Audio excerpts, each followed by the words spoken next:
सिकंदर और पोरस का युद्ध भारतीय इतिहास के महत्वपूर्ण युद्धों में से एक है। यह युद्ध 326 ईसा पूर्व में झेलम नदी के किनारे लड़ा गया था। सिकंदर महान ने मैसेडोनिया से एक विशाल सेना के साथ विश्व विजय का अभियान शुरू किया था।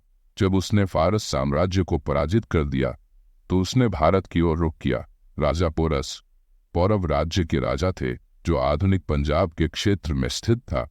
पोरस का राज्य झेलम और चिनाब नदियों के बीच था। वह एक शक्तिशाली और वीर योद्धा थे। जब सिकंदर झेलम नदी के पार पहुंचा तो उसे पोरस की शक्तिशाली सेना का सामना करना पड़ा।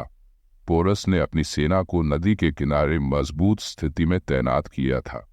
सिकंदर ने रात के समय एक गुप्त मार्ग से नदी पार की और पोरस की सेना पर अचानक आक्रमण कर दिया। पोरस ने अपनी सेना में विशाल हाथियों को शामिल किया था जिन्होंने युद्ध के आरंभ में सिकंदर की सेना को भारी नुकसान पहुंचाया और शत्रु सेना में अफरा तफरी मचा देते थे। सिकंदर ने अपनी सेना को कई भागों में बांटकर पोरस की सेना पर अलग अलग दिशाओं से हमला किया।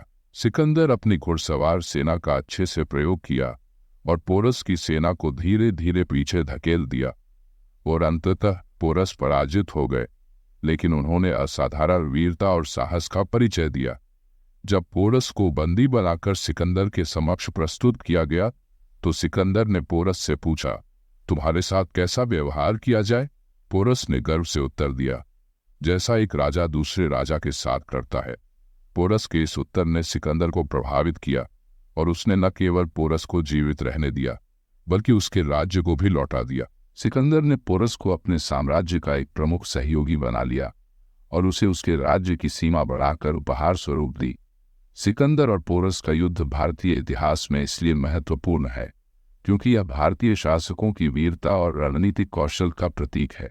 इस युद्ध के बाद सिकंदर ने भारत की ओर अंदर जाने का विचार छोड़ दिया और अपनी सेना के साथ वापस लौट गया।